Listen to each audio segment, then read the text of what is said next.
speaking in English is not communicating. I'm a very poor student. Here, look at my scores. This is from the 12th grade. I scored 332 marks. In my first year of BSc, I failed my entire year. All right, and that's my second year results. So I've been a very, very poor grade 8 student. And with this, the worst part was that I couldn't speak English for a while.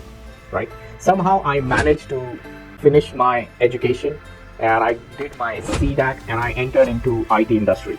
By then I was getting fluent with my English. I used to read books. There was a very good friend of mine who used to correct me on all the things that are going on, right? Soon I realized, once I got into the industry, I realized that I need to be amazing, right? And when we think of that, what do we think first? We think of adding certifications. So this is I've been a technical fellow. I did my certification on Teradata Masters, if any one of you know that, back in 2010, as you can see. I then went ahead and I did a lot of certifications in project management, agile, and I became an agile coach and so on and so forth. I also got myself a master's degree into project management. And when I got my master's degree done, that is where I realized that, oh my God, I know a lot of things. I'm well qualified. And that's where a big kick on my ass came in. बहुत बड़ी लात पड़ी. I was humiliated in front of 50 people in office. So, who are you? It was a project that I was handling and I had 43 odd people in my team and I wanted more resources, like more people. Yeah, you might be surprised, but yeah. And I connected with my management and they said, Amit, why don't you present? Now, I'm a good presenter. I'm a certified project manager and all this stuff. So I went and I presented. So while I was presenting, there were other senior management people, resource managers, others were sitting there. And while I was presenting, around 10th, 11th minute, the guy stood up, one of the senior persons, said, Amit, great slides, by the way. I cannot understand what you're trying to communicate.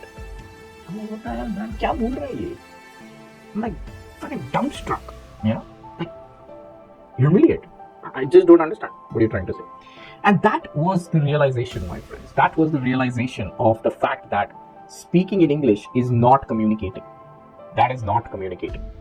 And that's where I decided that I need to learn this so-called corporate communication, or what the hell do I'm supposed to talk in front of the leadership and so on and so forth. So I went ahead and I got enrolled with the top skilled people on the planet.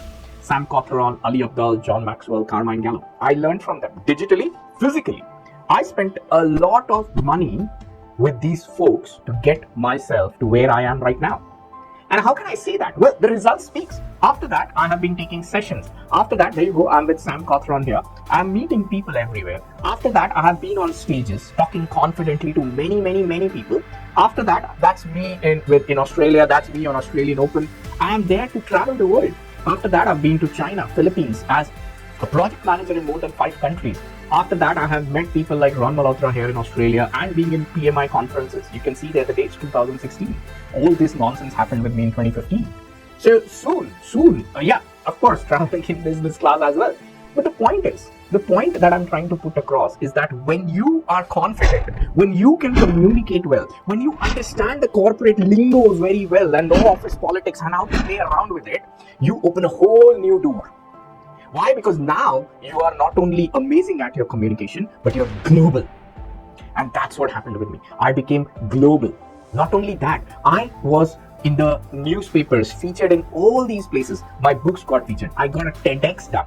I got my book out, The Corporate Circus. And that's not the best part. The best part was that I lived my dream life.